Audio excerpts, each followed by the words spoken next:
So Yeah. if you don't have a good product, if it's not built well, if it's not, and all that is people who do that, you know, then people, why should they open up their wallets to you?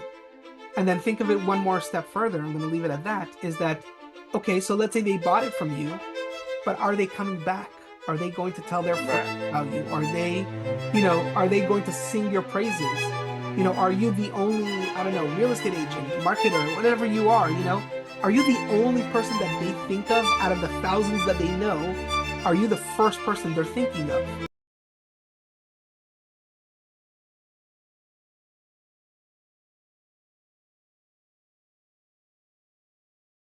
Well, welcome to Generation Zenith, the talk show. Um, Today on Tuesday interviews, we are meeting with my father. Well, so you can introduce yourself, tell us a little bit about your company, what you do. Starting off, well, what is it that exactly that you do? For sure. So very, very exciting, this new podcast. I hope there's going to be lots of listeners because I'm excited for it because it's my son, so I'm biased, but it's really fun and very exciting, and I'm super happy to be one of the first people to be interviewed. I don't know when I'm going to be aired, but that's good enough for me. So Well, thank say you for that. So my name is Yermi Kurkus. I'm Menachem Kurkus's dad. And what I do is I advise. I do business advising, special strategic advising, custom tailored to each individual, each of their businesses. I believe in good businesses doing well in their business, and they have the opportunity to do even better and to go to excellent and to go to highest of heights. And I focus on those businesses who are already doing well and who are looking to do better. nice. So I'm assuming you have a pretty good, I'm saying that's pretty interesting clientele, like for specifically businesses that are doing already good. So Mhm. honestly, before today, I thought that you were talking about it was like any small business trying to work out, but it's not. Um, an interesting topic, which has been on my mind lately, which seeing as you do advisory, I'm saying you know a lot of, I'm saying I would love to hear your thoughts on this topic, specifically influence, Mhm. right? The different methods of influence, different methods that things influence us, and different methods that we influence others. Sure. I think interesting is that like, I'm wondering, is that a big topic in, your work, or is that a big topic that you think about? Like, how does that, assuming that comes into play with advisory, that's, So I would say it's the heart and soul of advisory. So the idea behind advisory, first of all, we have to understand the differences between the different roles that people in my industry play. There's a psychiatrist, there's a psychologist, there's a therapist, there's a coach, there's a consultant, and then eventually it comes down to an advisor. So there's different like differences between all these people. The advisor is more like your trusted friend. So somebody uh, who's just there on your side to advocate on your behalf, to look out for your best interest, the best interest of everybody involved. Because what typically happens to a business owner is that they are so close to their business that sometimes when you're so close to the picture, you could be helping everybody else and you could be all that, great for other people, but that's because you're farther away from their picture. But to your own picture, because you're so close, so you need somebody else who's far from the picture. And that's that advisor. The advisor is like, you know what you're doing as well, so you need somebody else to run ideas by. Now, why do you need that kind of situation? Well, that answers your question. The idea of influence. The idea of influence is today in the very, very fast-paced, busy world, it's more competitive than it's ever been. So there's thousands of accountants. Well, millions actually, but millions of accountants, millions of real estate agents, millions of financial advisors, millions of, graphic artists, video producers, like all these different things. Like there's millions of these people. And the question is when a customer wants to buy, let's say your service or whatever it is, they're having a hard time because they don't know who to trust, who's going to be the right person for them.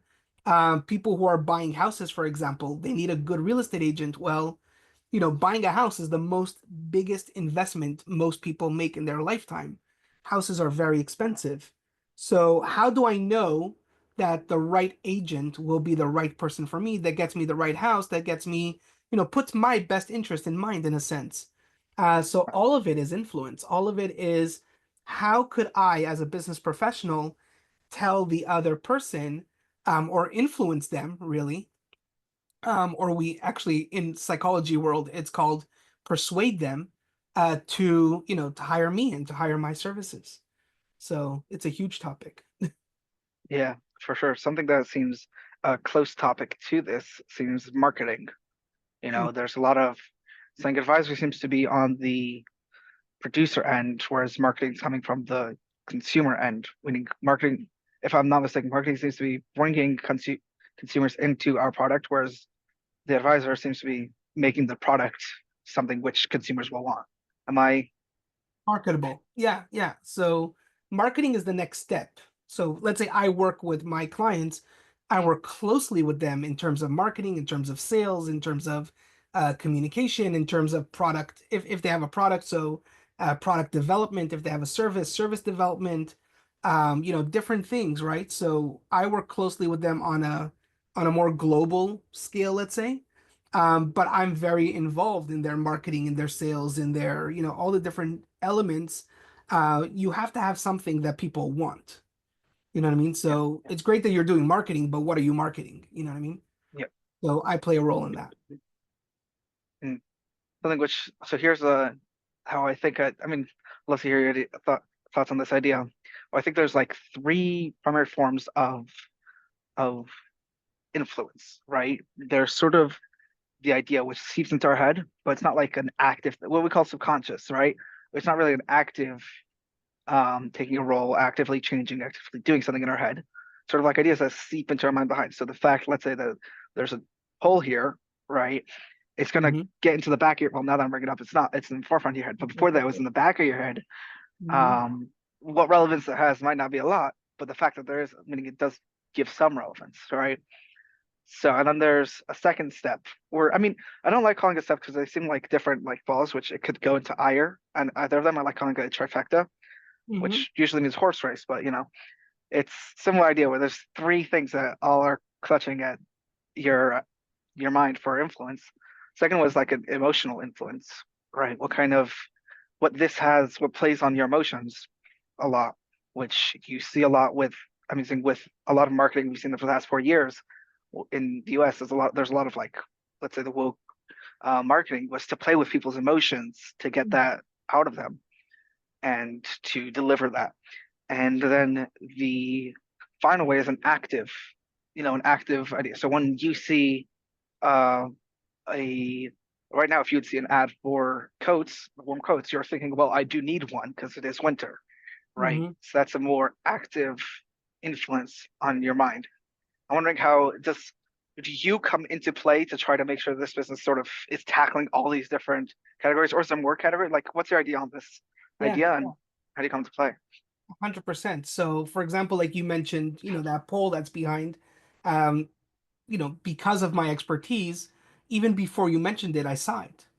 And guess what? I saw the green gate behind you. I saw the semi-cut different tree. I know why they cut the tree like that. It helps it grow and different things. And like, all the different elements that's right now around you, my eye is trained to see that and trained to see why it's even there and how does that play into this scenario.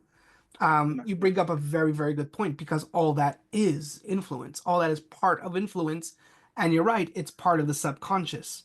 That's why a lot of people, when they're doing their ads or when they're doing their communication or when they're doing all their different things, I'm saying read between the lines, see beyond what you see. If I'm a consumer and I'm going to consume this advertisement or this communication that you're about to put out about your product or your service or whatever it is, what's playing in my mind other than what you're telling me, right? Right. So the colors, there's so many elements, there's so many things that goes on and that plays into influence. So the simple answer is like this, Menachem. The simple answer is understanding influence at its core. So most people take marketing and they see marketing in not necessarily the right way. So a lot of people see marketing is that I have to convince you of something that you either want or that I have to convince you that you actually need it, right? So if it's a luxury item, I'm going to make you want it.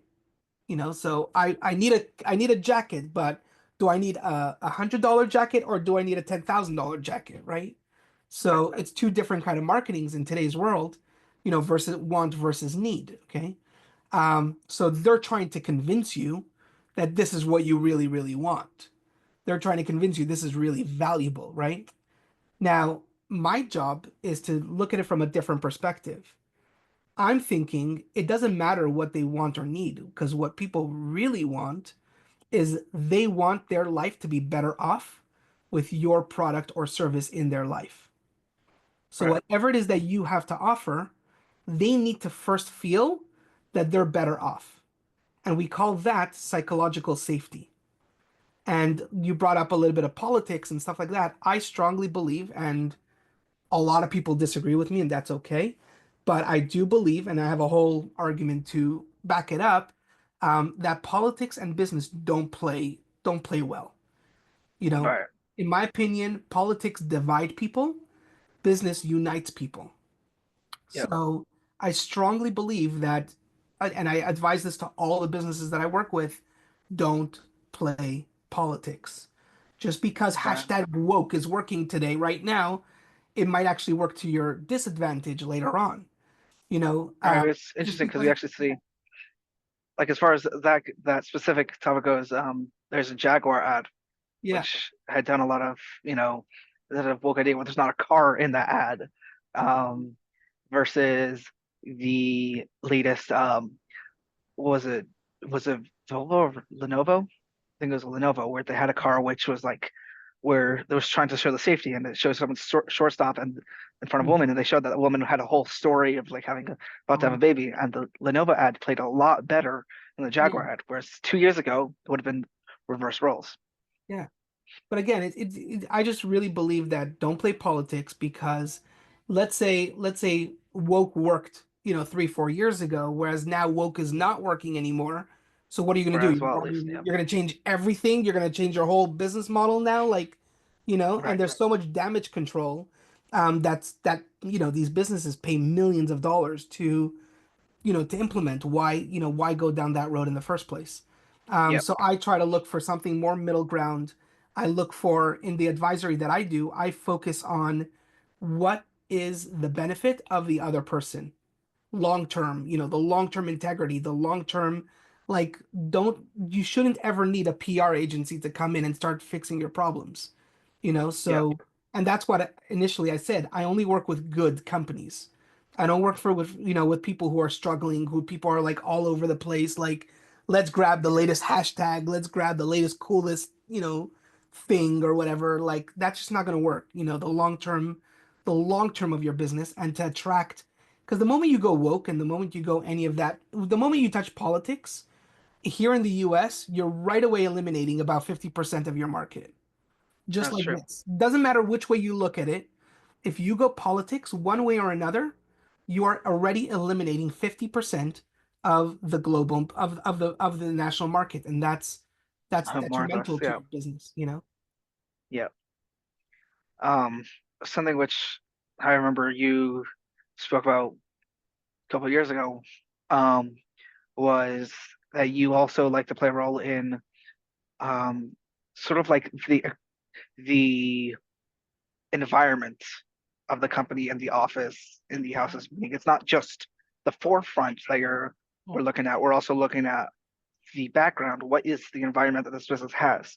I wonder if Mhm. that still in there, or is that still something you Yeah, all that, yeah, tackle? all that plays in. Yeah. So I'm about to publish a book. It's called People Flow, which is basically the heart and the soul. So it's like the art of, and I put in little brackets, it's actually pretty cute, and soul of strategic mastery. Like in the strategy of running a business, a big piece of it is to really understand what I call your people flow. So what that actually means, just in a very short description, The heart and soul of every business is cash flow.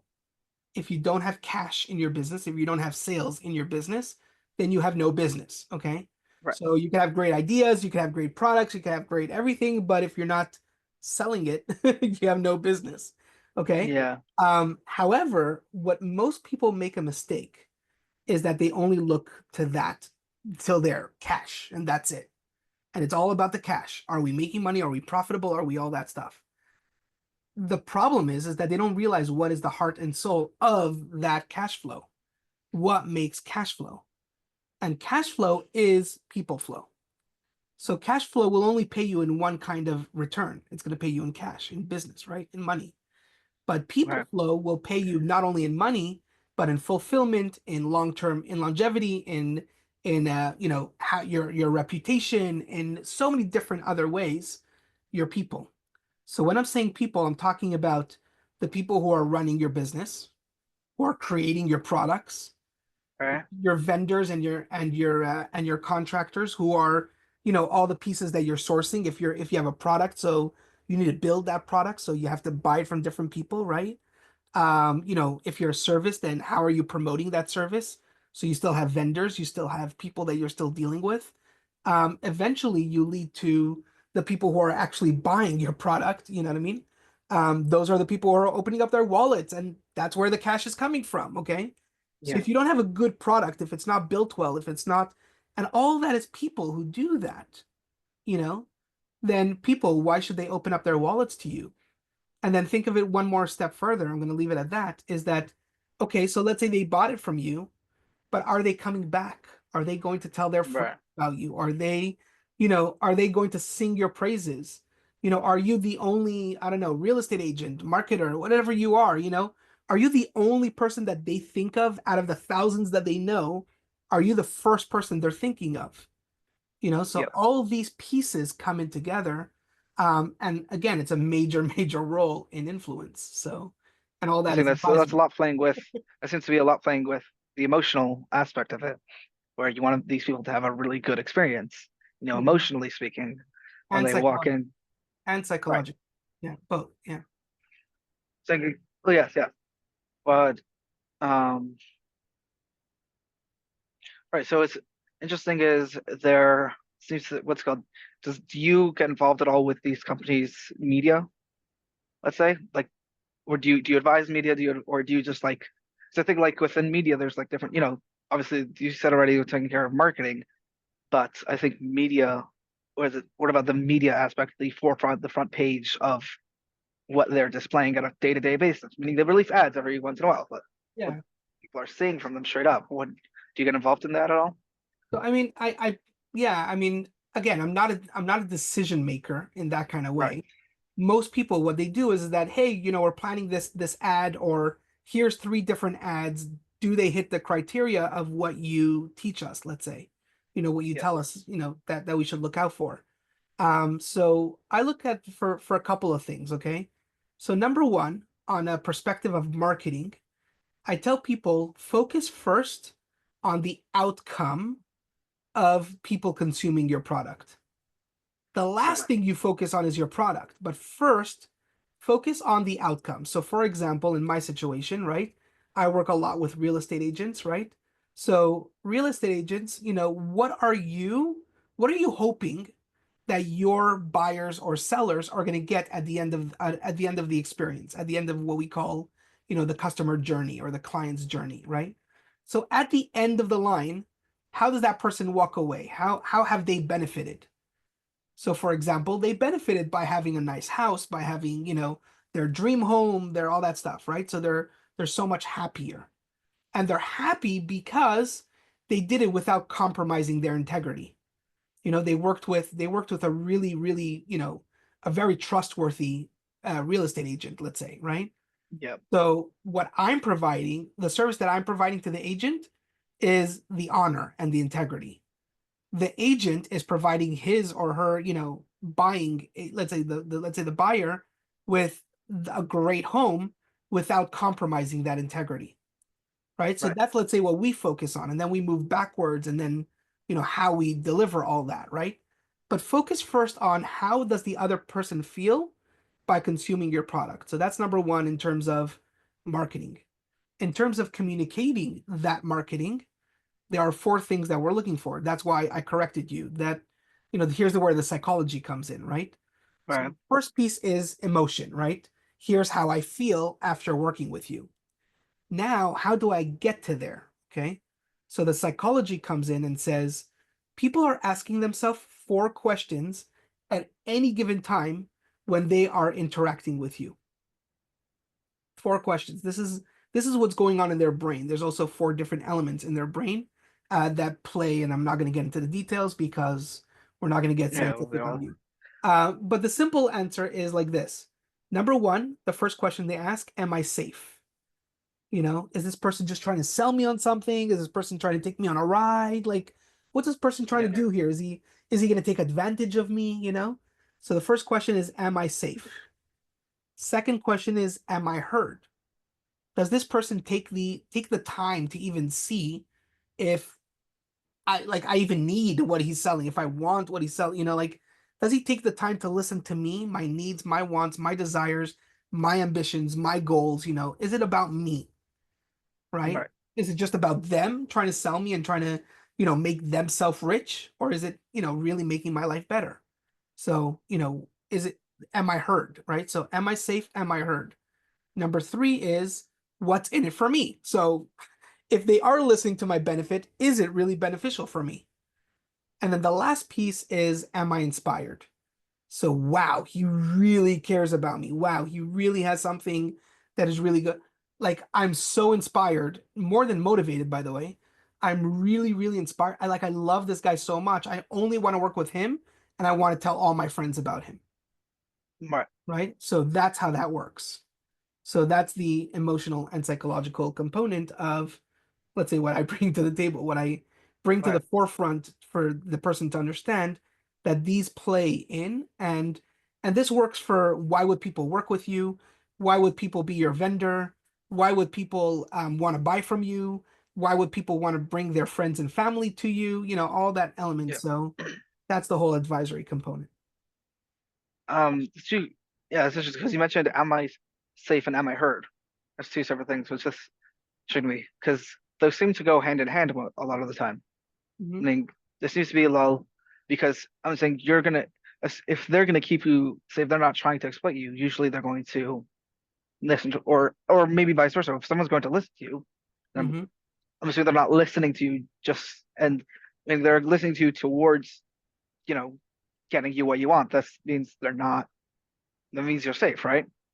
Hmm. Or is that, or can that be two? I mean, are those two separate categories, or they seem like one? No, they're all one and the same because look at this, right? My brain is Yeah, right yeah, here. That's all it is. It's one yeah. But the place. other two I could hear are a little bit different. But So specifically, Save and Herd seem to it's be the steps. same. It's steps. It's different sides of your brain. So let's say if we put a person in like a machine and like we could see what lights up in their brains, right? So the first thing that lights up is the first area of your brain that says, fight or flight. Okay, like is this All safe? right, Is this guy just a sleazy salesman just trying to get me to open up, trying to steal my money basically, for some lemon that they're selling me, right? So that's the first thing that people right away, their defensive mode, right? So you right, speak to that safety, right? You speak to that side of things, right? Then the next step. Once you passed safety, now you're in am I heard? Okay, great that he calmed me down a little bit, but now he's starting to push his product. I fall back into safety mode. I knew something was up with this guy. Or like right, like the often question is like, what's the catch? Right? right, That's them falling back to the safety stuff. What's the catch? Right? You seem to be doing all the right things, but what's the catch? right. So you see how it's very connected, and they're looking for like, what's the catch? But if you Yeah, keep asking questions and you keep saying, I'm really here for you, I'm really trying to see how could I benefit you, then they graduate to the next level. Okay, so what is really in it for me? You have to right, like graduate into the different areas. And if you did all this right throughout the way, they're like, dude, where do I sign? Like, so where do we yeah, start working? Now, wait, wait. Don't just like let's where we're gonna work. What else do you have to sell me? What how can I bring all my friends to you? You know what I mean? Yeah, So that's how that works. that's cool. And I'm wondering if that has a similar play in general influence, meaning in our everyday lives as well. I mean, technically do that towards every single thing we walk into, right? Mm-hmm. Because like you see a car, you run need to cross the road, you're actively doing that. You need to make sure, like, In a you know, certain sense, yeah. in a certain sense, a very minimal essence, because you're not really like, we're not getting to the last two stages as much. But Mhm. I mean, in a very small sense, you are, right? In a very small sense, you are getting to the point, well, what is, usually you planned ahead of time of what is the benefit of you crossing the road.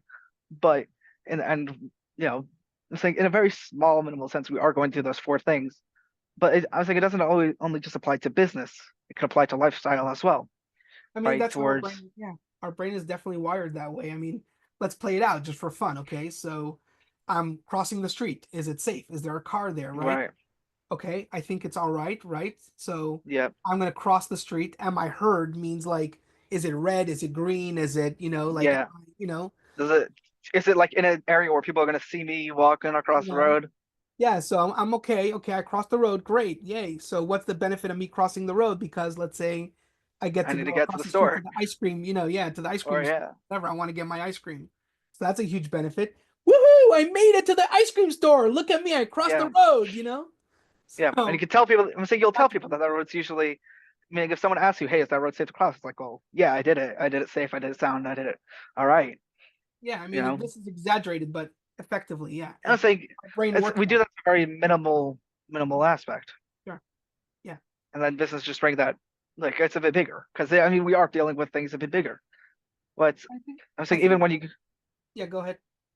even when you go onto Amazon searching for product, you're not dealing with necessarily a business. You're dealing with in Amazon forefronts a lot of different businesses as a third party.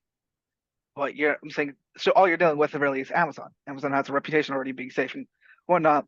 And I'm saying you are heard. I mean, you search up, what you're not dealing with is the company behind like the first part, right? Amazon's the third party. You're not dealing with the other with the where the stuff product's coming from of because you're not going to say, oh, I'm thrilled to so in a certain, in a very minimal aspect, though, you are going to know though to get that product again. You maybe will search for the same product from the same company, Well, assuming it's good.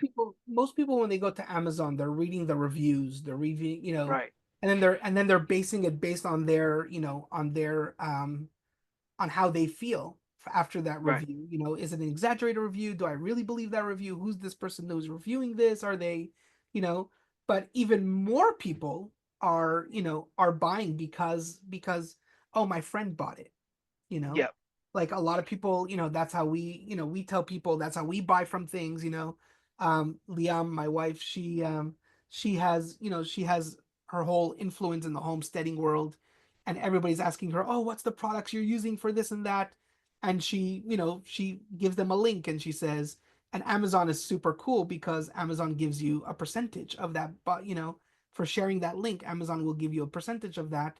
So so you get like 10 to 25 bucks a month just because you're saying I trust this product from Amazon. right, I know people who made a whole business out of this, but that's besides the point. But the point is that, as I said, like, it comes from that trust. It comes from that people trust Liam for, to be an influence in this particular thing. They trust her enough. And if Liam says that this is a good product to buy from Amazon, they're going to buy it. And right, Amazon rewards you for it because Amazon gets a benefit from it. yeah, So that is all part of influence. That's true influence, not just like right, influencer, like TikTok influencer, or like, yeah, I'm not talking about that kind of influence. I'm talking about getting people to do something because they trust you. yeah. As far as I'm aware, you're not so much into the media world, so that's usually the next step in talking about influence. Where it's pretty cool seeing how the media world seems to be changing its trust to more social media rather than news media, but that's a different Yeah. discussion. That's like the next step after you talk about influence. Um, Well, I think what I else is think it? the answer to that quick question, because it does tie into the conversation of influence. What a lot of people today feel the distrust towards media is because they felt that the media was too manipulative. Right. was trying to manipulate opinions to you, saying one political candidate is better than the other, saying that this one is Yeah. better in the polls versus that's not true. We found out later on, like all the different Yeah. things, all the different things politically driven drove people away. Again, this is why business should avoid politics, right? But in Right. terms of media, the reason why they lost a lot of their trust is because they became manipulative. That's the issue.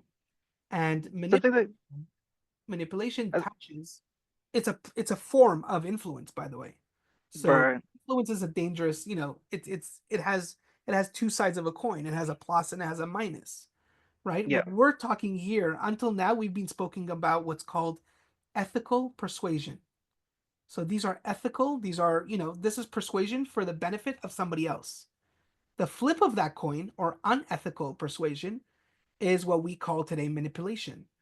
I'm trying to convince you to do something that is only to my benefit and not necessarily to your benefit. It might, in fact, even hurt you. So that's manipulation. Right. So here's an interesting question. Of course, right, your whole push is in advisory is to make sure that people are doing ethical persuasion, not Sure, manipulation. sure. Um, is there ever a point where someone comes up with, let's say, because again, you said you're bouncing ideas back and forth. So ever sometimes do you ever run into where someone comes up with an idea and you're like, wait, that's more of manipulation. That's not Oh, really what we're trying to do oh. here. Yeah, yeah, yeah, for sure. Well, in fact, actually, let me take that a step further. Something that why, my service is so beneficial.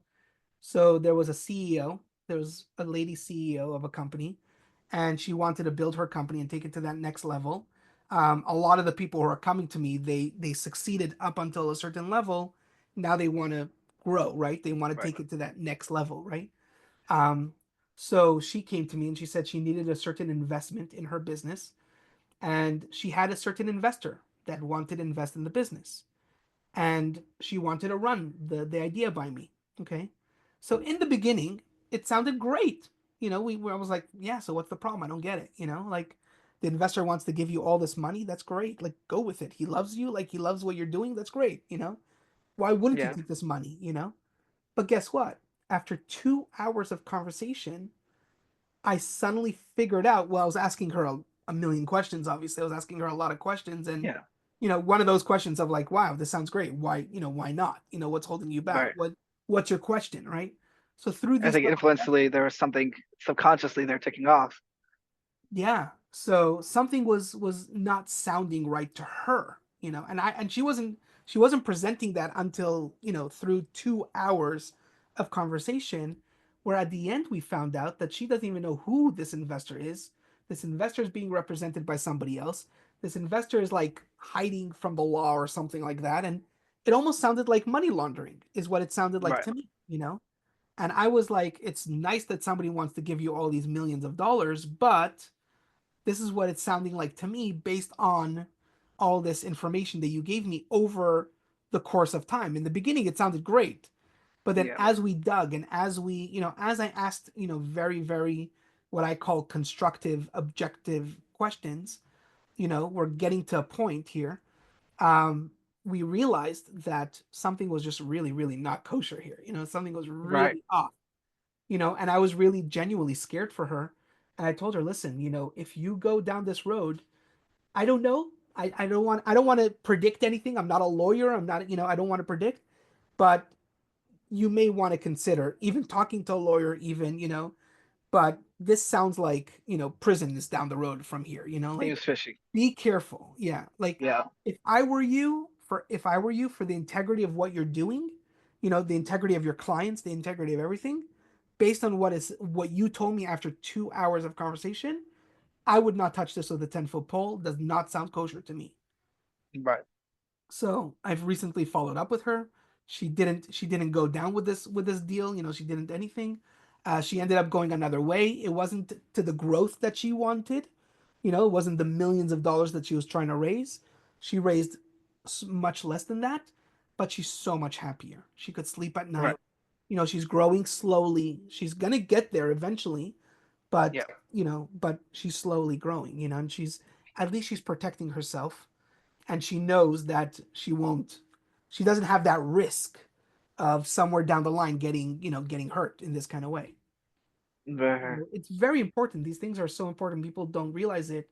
And something that I mentioned to her, I said, why this is so important is because you're trying to do good for your customers. Remember, yeah, what is the benefit of it? We're always thinking of how's the customer going to end off. If I do something shady and I get into trouble, all of a sudden this really, really big benefit does not come to that customer. That customer loses that benefit because I did something stupid. All the people yeah. that I hired who are dependent on me, if I have 20 employees and they're dependent on me and I did something stupid, those 20 employees are all of a sudden out of a job. Especially if you have a much bigger company Mm-hmm. with hundreds of thousands of employees. Yeah, that gets Think that's Enron, think, big companies like that shut down and all of a sudden hundreds and thousands of employees are what's with their mortgage, what's with their car payments, what's with their, yeah, children tuition, what's with one stupid move that a CEO does has such a domino effect across the board. So a yeah, big part of what I do is I tell them keep an eye out for that, be careful, yeah. But it's interesting because like I think I brought this. Brother, I bring this up all the time because I love it so much. It's Mhm. when a plane leaving from LA, I'm pretty sure it's either point 0.4 or 4 degrees left to right is the difference between New York City and Washington, D.C. Yep. Like it's a mass, and forget about if you're going, even farther. It's such a massive, small changes, like when you're in the building steps, can make so much difference between, it can make worlds apart. Yeah, absolutely. So we talk about the forefront, getting yourself to the point of being there. I mean, again, you mentioned, of course, we did mention a couple times reputation. Um, I think we talked about more on the small term. When this customer is now going to recommend you. What are, let's say, big term recommendations down the line? Like, Mhm. what are we? What are certain? Let's say, what's a cool things that you ask besides what we've mentioned till now? Is there anything else that's like cool, sort of like, this is going to give you a good reputation? Aside from, of course, avoiding politics, that seems to be something we talked about earlier. What's another? Yeah, so an area of my expertise, so my background is in organizational psychology, so the psychology of businesses. A big part of psychology looks at, in terms of organizations, it looks at leadership styles. So we are taught, and we talk about that everybody at any point is in a leadership position. Whether you like it or not, you're in a leadership position, especially if you're in sales. If you're selling Right. something in your business, you have to lead your customer to buying your product. Okay, so there is a leadership component to it. There are 30 something leadership styles, so I'm not going to go into all of them. But the top three that I talk about the most is servant leader, transformational leader, and then a term that I'm kind of like making up in a sense is legacy leader. Okay, so servant leader is somebody who serves their people in their best kind of way. The negative side of it is that you could be sacrificial, like you could sacrifice a lot of your comforts for somebody else's benefit, right? So you're Yeah. you're doing things so that that other person could benefit, sometimes not always to your benefit, right? And people You could pleasers naturally do that. yeah, you could fall into that trap. It's not that that happens all the time, but it's potential that you could fall into that trap. So servant leader only focuses on how could I make your life better in the here and the Right. now, right now. Okay. So if I sold you this product, you are better off in this kind of way. Okay. Now the next step after that is transformational leader. I'm thinking one step further. How could I influence you that not only is your life better by buying, we use the jacket before, right? That winter coat. So yeah, Yeah. you're warm, but not only are you warm, but now you are a better person because you're warm. You're a better Yeah. father, you're a better, whatever it is, right? Like you're a better teacher, you're a better businessman, whatever. You look better, you look nice, you're more confident. I Yeah. changed something in you because of selling you this product. So I transformed something in you. Okay. Now there's the highest level, which I did not find in any leadership that talk about it. It's the area that I'm now studying and that I'm hopefully one day going to write a doctorate on. But basically, my question is, and this is what I bring to my clients, is great. A person's warm with your jacket. That's wonderful. They're a better person because of it. But something you did, your coat did something that now they're going to show off this coat and they're going to say, hey, Menachem, my boss gave me this coat, or, this happened because of this coat. Like, what's the story that is long lasting, that is, outliving you, even, outliving you, your business. Right. I actually have one of these kind of coats that my father once worked for a company that now, that eventually I had, and I remembered something that bought, that person of that company did, and there's a whole story to it, and there's this feeling to it. That company no longer exists, and I still have a feeling towards that company, you know? Right. So I call that legacy Connection. leadership. Yeah. So legacy leadership is, how could I serve you in the best kind of way? How could I change you in a way that, that is benefiting you? And how did I change you so much that you're now going to, you know, not only you be the better person, but you're going to go make other people better because of something I did that influenced that in you. Right. So a big part of what I play a role in the companies is every decision you make today is going to cost you that on some level. Your reputation is on the line. So Yeah. think twice before you do anything, because people are going to talk about you, you know. So and that's very costly sometimes. Yeah. Let me give you an example about that 1 second. This way it gives Yeah. you Right. something to think about. When I was dating, when I was looking to date after, my divorce and all that stuff, I was looking to marry a very specific person who I knew was right for me. It took a lot to figure that out. I designed a life that I wanted to live. I said, this is the kind of lifestyle I want. Who's the best person to match this life? And it took me a very, very long time to find that person. It took me about 6 years or something like that to find that right person. But here's the funny story. I came into contact with that person without even realizing it, actually, on many different occasions, different times. And later on, I found out that that person, who is today my wife, um, didn't want to go down the regular, matchmaking shidduchim type of way or whatever. She never even had like what they call, a shidduch resume. Like, she didn't Right. do that. She didn't believe in that. That wasn't her thing. She wanted to hear about the guy, and like, the reputation was important to her. What Yeah. are other people saying about him? And based on that reputation, that's what she would trust. Without knowing it, I was somehow, either I dated, or either I looked into, or whatever, a lot of her friends, a lot of different people. And they all, women, they all come back together and they start comparing notes. Wow, I went out with this guy and it didn't really work Mhm. out with him. And, man, I really wish him luck. And he's such a nice guy, something like that. She heard it from six different friends. From six different friends, she heard it from. And she's like, listen, this guy sounds great and he's just not finding anybody. Like, what could we do to help him? Just because we're not the right women for him, but how could we help him? That was her question. So she actually went to become my matchmaker, in a sense. She didn't even think for a second that it was maybe her.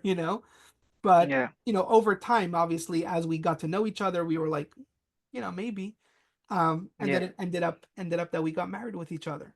So Nice. it's the reputation that preceded me, that I built, that I worked on, that caught her eye, and she was interested based on that. I'm saying the idea behind, as far as I'm aware, the idea behind the Chinook process is sort of that. It's to have that a little bit more formulated and resolved to have people, who knows the legacies, knows these people, knows those people's reputations.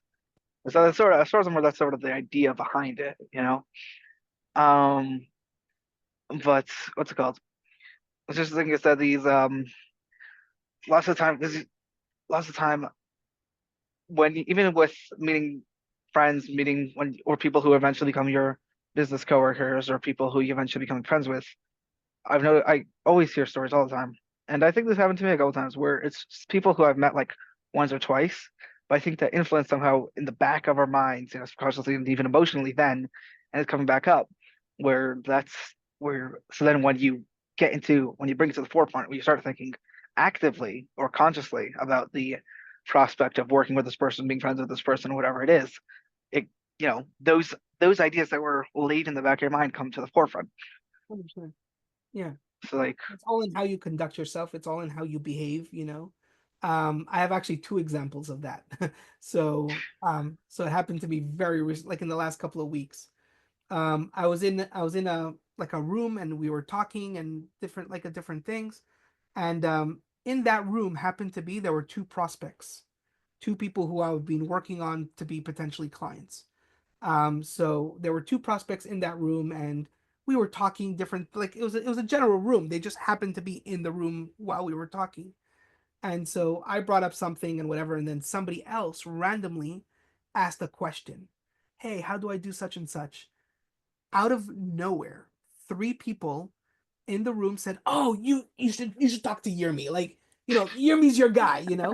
Two prospects sitting on the side looking at this, and they were like, and it just like people just blurted. It wasn't like one, two, three, let's do this together. It wasn't like that. It was like just they all blurted out, and they just knew that I was the right yeah, person for the job. Those two prospects called me up and they're like, okay, so when are we starting to work together?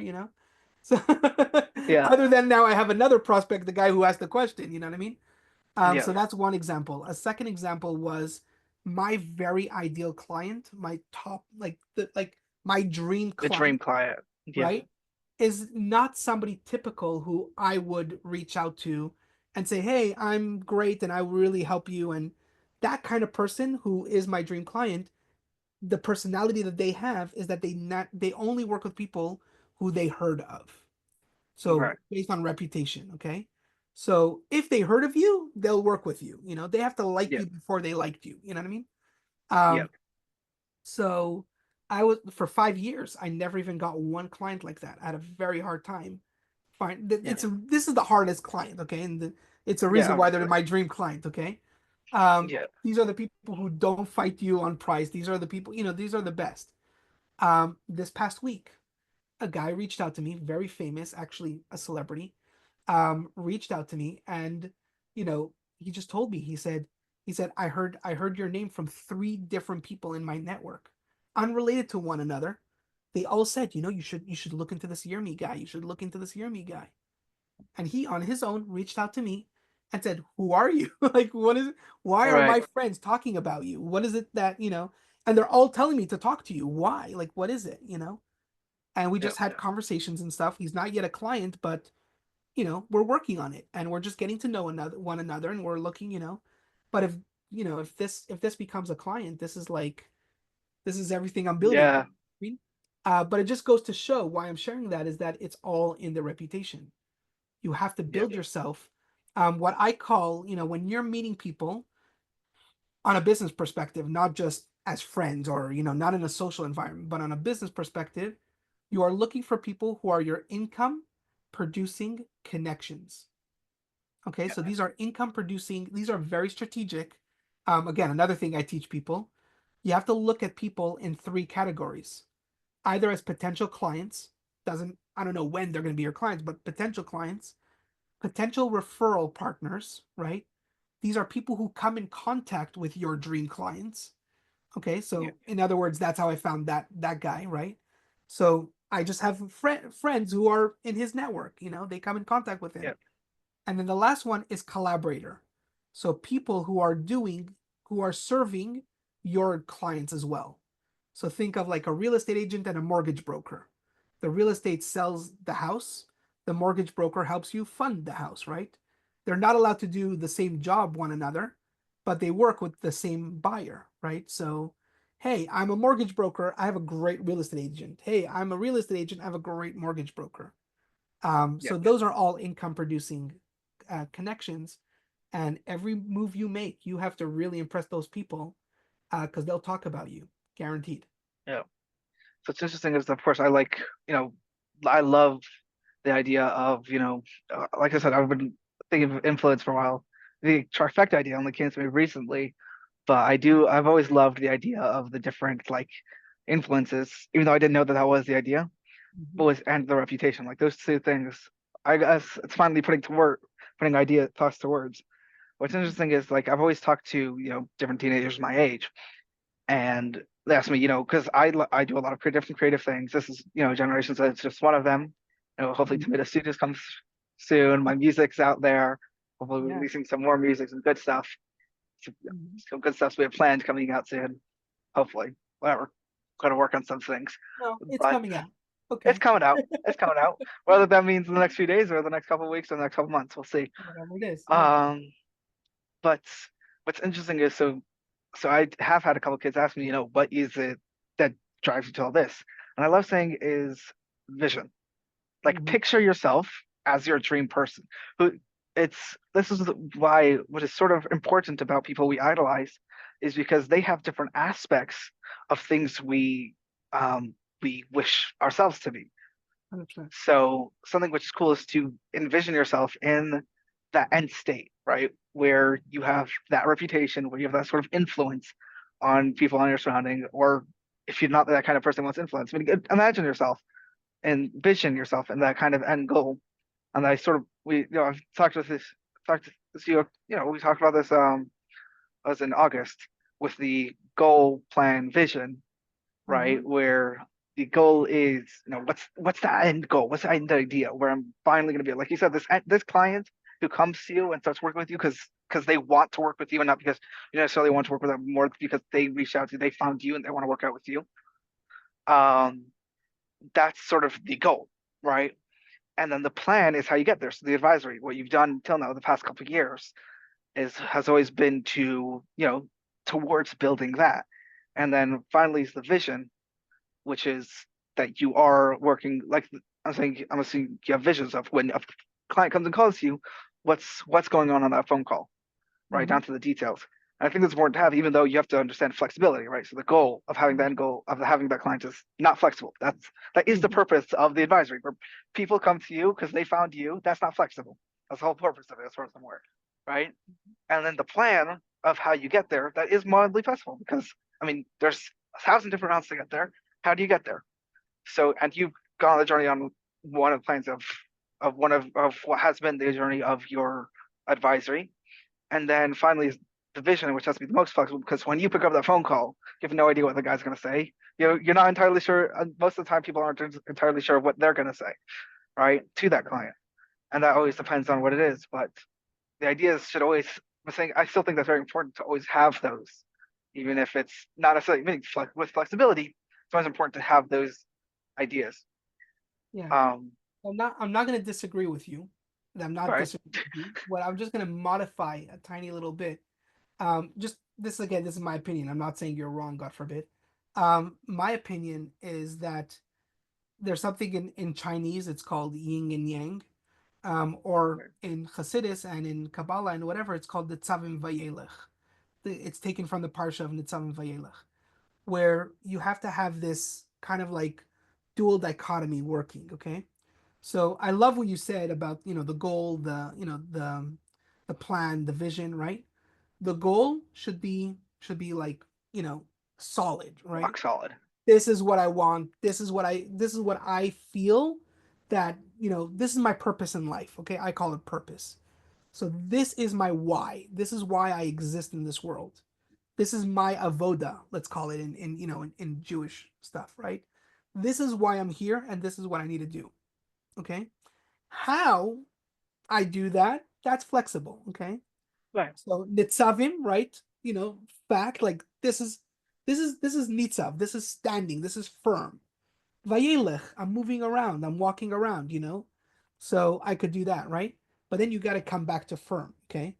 right, So where I say the vision, I'm not going to work with somebody who doesn't match this end, like it doesn't work for me, right? Because right. Of I course. only have one way that I could really help these Yes, people each advise. one falls onto the other. The Yeah, plan is just a way to. I'm not going to change my tone and I'm not going to change my language just because that's what that other person on the phone is trying to hear. Right. Like I could have told that other CEO, take the money and go, take with it. This that Yeah. you would get hurt down the line. Oh, tough luck. Oops. Yeah. But no, I'm not going to change the fact that I'm here to protect the overall integrity of everybody involved. So Right. so I have a goal here. How I help you, I'm going to tailor everything I'm doing. I'm being flexible here, But Right. I'm really gonna be honest with you when we're talking.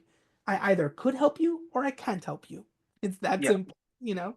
So Yeah. Yeah. that's the only modification I'll put into there, where I'm not Go flexible vision at with each all on one. my vision. Yeah. So So yeah, I'm saying though what I mean by I guess what I mean by the flexibility there is really just the play by play. Meaning you'll call out you in your mind you'll think, oh, I'm gonna call you up like, oh, I know you're working in this field and this and this and this. But the flexibility is those simple like those phrasing. I mean, again, the vision how has I'm to yeah, reflect the plan and the plan has to reflect the sure, goal.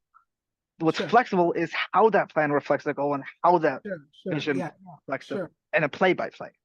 But the Hmm. fact that it's always in the goal, it's always rock solid, it's always in. So Yeah. so it Let's say seems when like I'm we're talking, okay, last last thing and then we're running last out thing of I'm time. gonna say, no, 100%. Last thing I'm gonna say is that when I'm talking to a client, I do a lot more of the questions. Like I ask Right. questions. Now it's strategic questions. They're guiding the conversation with the questions. I plan these questions before I get on the call.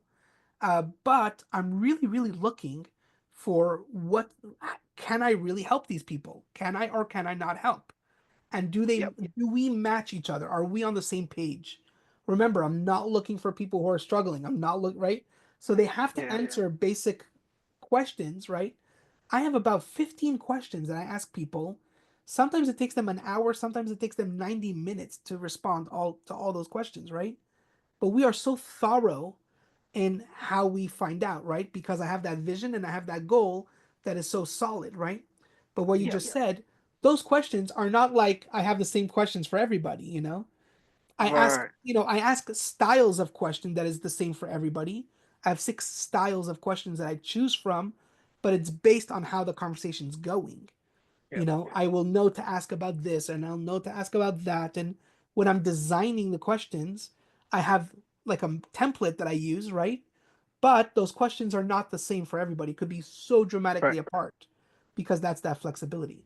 And that's what I meant by the vision. Where That's what is the point exactly of the what I'm saying. vision? It's falling onto the plan, it's falling onto the goal. Exactly. How it comes about, that's the flexible part. All right. 100%. Thank you All so much for joining me today. right. My It's pleasure. either the first or second episode. We'll find out. It'll definitely be released on a Tuesday, whether that's this week, next week, or the week after. We'll find out. Um, so thank you so much for Thank joining. It's you. been a pleasure. My pleasure. Um, I'll let you know. So.